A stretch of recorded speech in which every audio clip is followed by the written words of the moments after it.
May oras labot Kapampangan. Malabat na yung mikakit na eh. Sana sana kunin ka na akong video kay sa Leslie Kabilyan at sana magrasya yung kaya kayong Pasko.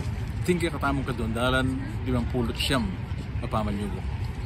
Mga santila rin ang ginamit kong amano sabihin talagang comment section eh.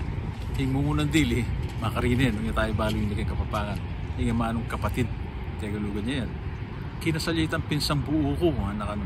Pinsang buo ano yung Tagalugan. Sulat yung katulad ng mas manayag ang Kapampangan eh. Aro yung liping manong. Ngipin.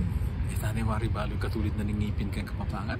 Kapilan ng sahod mo anak ano. Ba nakamamahid ka rin ang utang mo anak. Sahod. Tagalugan niya yan. Totoo na. Talyang Tagalog yung sahod eh. Ini simple mo. Ingamanong hanggang. Tanyang age na eh. Wari Kapampangan.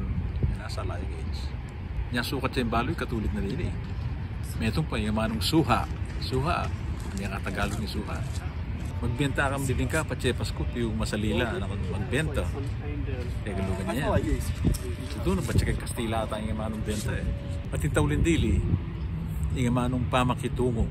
Pamakitungo, tagalugan niya. Kanyang katulad ng mas manininig kay Kapampangan. Deta na mo, sana maging masaplala yung kaya kayong bayan Banwa. Taluin na, patseka Kapampangan tamo, may pang Kapampangan tamo, dagay katamong anak, dagay katamong apo. Mga Kapampangan tala. Salamat. With Hi. Salamat ka na video girl.